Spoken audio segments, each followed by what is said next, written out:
الله الرحمن الرحيم إن الله تعالى يقول لن ينال الله لحومها ولا دماؤها ولكن يناله التقوى منكم۔ میرے نوجوان دوستوں اور ساتھیوں اور میرے دینی بھائیوں، عید الاضحیٰ کی مناسبت سے صوت الحق بگڈھرا چینل ایک خصوصی پروگرام پیش کر رہا تھا۔ جو ویڈیوز اور جو کلپس آپ کے سامنے پیش کی گئیں، بہت سارے مسائل سے آپ کو واقفیت ہوئی اور اللہ نے ہمیں اس کار خیر کی توفیق دی کہ لوگوں کو کچھ بتایا جائے، سمجھایا جائے۔ آج صوت الحق بگڈھرا جو ایک خصوصی کلپس پیش کر رہا تھا، اس سلسلے کی آخری کڑی ہے جو عید الاضحیٰ کے مناسبت سے چیزیں پیش کی جا رہی تھی۔ آج 10ویں کلپ آپ کے سامنے ہے۔ اس آخری ویڈیو کی مناسبت سے میں نے یہ سوچا کہ آج ماہ ذی الحجہ کی 10ویں تاریخ ہے، قربانی کا دن ہے۔ پوری دنیا میں لوگ اپنے جانوروں کی قربانی اللہ کے راستے میں پیش کر رہے ہیں۔ بعض جگہوں میں ایک دن پہلے قربانی کی جا چکی ہے، بعض جگہوں میں قربانی کی جا رہی ہے، اور قربانی کے 3 ایام ہیں، 3 دن ہیں، تو یہ سلسلہ آج کے علاوہ بھی مزید 2 دن اور چلے گا۔ آج کا پیغام آپ کے سامنے یہ ہے کہ آخر یہ جو قربانی کا عمل ہے وہ ہمیں کیا پیغام دیتا ہے۔ صرف جانور کو ذبح کر دینا، خون بہا دینا، قیمتی جانور خرید کر لانا، شہرت و ناموری پیدا ہو جانا، گوشت کھا لینا، دوست و احباب کو دعوت کر دینا، غریب غربا میں تقسیم کر دینا، کیا قربانی کا یہی پیغام ہے یا قربانی کا اور بھی کچھ پیغام ہے؟ تو میں آپ کے سامنے یہ کہنا چاہوں گا کہ دیکھیے، اگر غور و فکر کیا جائے تب تو اس قربانی کے بہت پیغام ہمارے سامنے آ سکتے ہیں، اور خود میں نے اس موضوع پر بہت ساری تقریریں کی ہیں، بہت سارے مضامین خود میں نے لکھے ہیں، اور اسلاف نے، اکابر نے اور دیگر اہل قلم نے، مفسرین، محدثین اور علماء سلف نے تو بہت کچھ لکھا ہے۔ ہم جیسا آدمی تو انہی حضرات کے خوشہ چی ہیں، انہی سے کچھ فائدہ اٹھا کر، استفادہ کر کر خود عمل کرتے ہیں اور لوگوں کو کچھ سمجھاتے ہیں۔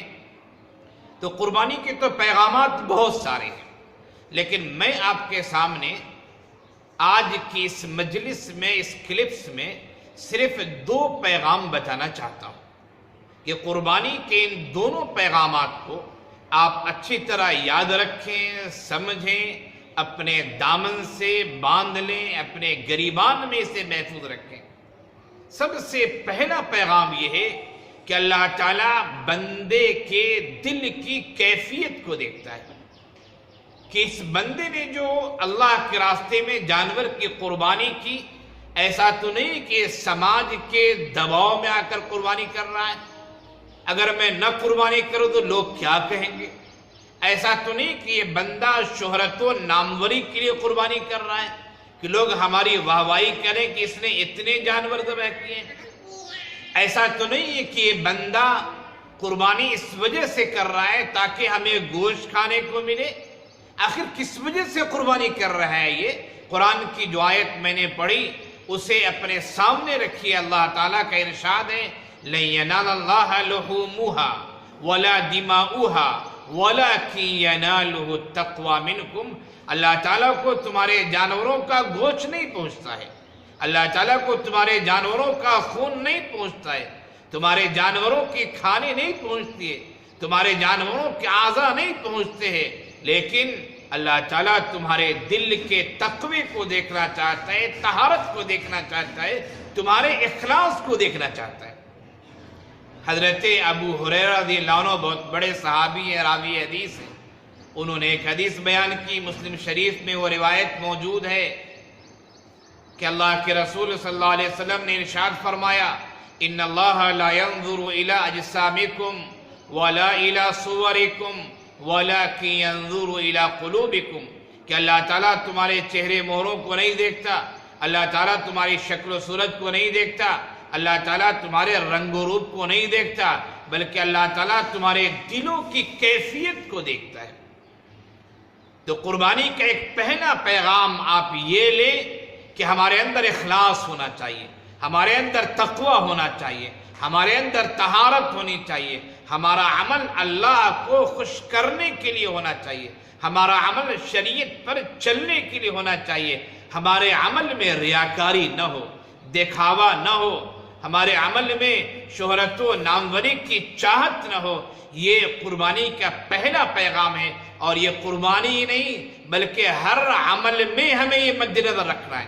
اگر آپ نماز پڑھ رہے ہوں تو اس میں بھی دھیان دیں کہ ہم نماز اللہ کے لیے پڑھ رہے ہیں، اللہ کے فرمان پر عمل کر رہے ہیں۔ ایسا نہیں کہ نماز اس وجہ سے پڑھ رہے ہیں کہ لوگ نمازی صاحب کہنے لگے۔ حج بھی کریں تو یہ مد نظر رہنا چاہیے، حج اس وجہ سے کر رہے ہیں، شریعت کا حکم ہے، اللہ کا فرمان ہے، اللہ ہمارے حج کو قبول کرے، اس وجہ سے نہیں کہ حج کر لیں گے تو لوگ ہمیں حاجی صاحب کہنا شروع کر دیں گے۔ نہیں، قربانی کا یہ پیغام ہے کہ ہمارے عمل میں اخلاص ہونا چاہیے۔ اللہ تعالیٰ اخلاص کو دیکھتا ہے، تقوی کو دیکھتا ہے، طہارت کو دیکھتا ہے، ہماری دل کی کیفیت کو دیکھتا ہے، شریعت پر عمل کرنے کے جذبے کو دیکھتا ہے۔ ایک دوسرا پیغام قربانی کا آپ یہ لے کر جائیں، وہ یہ ہے کہ یہ جانوروں کو لٹا کر ذبح کرنا، جانوروں کا خون بہانا، اس کے گوشت سے فائدہ اٹھانا، اپنے پیسے خرچ کر کے جانور خریدنا، یہ ایک رمز ہے، ایک علامت ہے۔ کس چیز کی علامت ہے؟ اس بات کی علامت ہے کہ اللہ نے ہمیں جانور خریدنے کے لیے کہا ہے، اللہ تعالیٰ نے ہمیں قربان کرنے کے لیے کہا ہے، ہم اللہ کی بات کو مان رہے ہیں۔ یہ ایک رمز اس بات کی طرف ہے، اشارہ اس بات کی طرف ہے کہ آج اللہ کے کہنے کی وجہ سے ہم جانور کی قربانی پیش کر رہے ہیں۔ اگر وقت پڑ گیا، ضرورت پڑ گئی تو ہم اپنی جان کی بھی قربانی اللہ کے دربار میں پیش کریں گے۔ اگر وقت پڑ گیا، ضرورت پڑ گئی، ہم اپنے مال و دولت کی قربانی پیش کریں گے۔ اگر ضرورت پڑ گئی، وقت پڑ گیا، حفاظت کے لیے، اپنے ناموس کی حفاظت کے لیے اور اپنے مال و دولت کی حفاظت کے لیے، اپنے ملک کی حفاظت کے لیے بھی، تو ہم اس کی بھی قربانی دیں گے۔ یہ قربانی ایک رمز ہے، اس سے سمجھیے کہ ہمیں ضرورت پڑے وقت کی بھی قربانی دینی پڑے گی اور دینا چاہیے، مال کی بھی قربانی کے لیے ہم تیار رہیں، جان کی قربانی کے لیے تیار رہیں، اور پھر عہد و منصب کی قربانی کے لیے تیار رہیں۔ مختلف زندگی کے مختلف مراحل میں مختلف قربانیوں کی ضرورت پیش آتی ہے، ہمیں تمام قربانیوں کے لیے تیار رہنا چاہیے۔ یہ قربانی کا ایک پیغام ہے۔ میں نے قربانی کے دو پیغام آپ کے سامنے پیش کیے۔ پہلا پیغام اخلاص ہونا چاہیے، تقوی ہونا چاہیے، طہارت ہونی چاہیے۔ دوسرا پیغام قربانی ایک علامت ہے، وقت پڑے تو جانوروں سے بڑھ کر بھی ہم دوسری چیز کو بھی قربان کرنے کے لیے تیار رہیں۔ اللہ تعالیٰ ہمارے ملک میں امن و سکون عنایت فرمائے، اللہ تعالیٰ ہمارے اور آپ کے مال کو اپنے حفظ و امان میں رکھے، اور اللہ ہم سب کو اپنی خصوصی پناہ میں لے لے، ہم مسلمانوں کے ساتھ، اور اس سے آگے بڑھ کر کہا جائے کہ ہمارے ملک کے باشندوں کے ساتھ اور پوری دنیا میں اہل حق کے ساتھ جو ہو رہا ہے، اللہ تعالیٰ ان سب کے ساتھ خیر کا معاملہ فرمائے، امن و سکون کا ماحول قائم کر دے، ظالموں کی اللہ گرفت فرما لے، اور مظلوموں کی اللہ تعالیٰ کا تعاون بھی فرمائے، ان کی دعاؤں کو بھی سنے، اور اپنے حفظ و امان میں، اپنی پناہ میں اللہ ہم سب کو رکھے۔ وآخر دعوانا ان الحمدللہ رب العالمین۔ مزید ویڈیوز کو حاصل کرنے کے لیے ہمارے چینل صوت الحق بگڈھرا کو سبسکرائب کر کے بیل آئیکن کو دبانا نہ بھولیں۔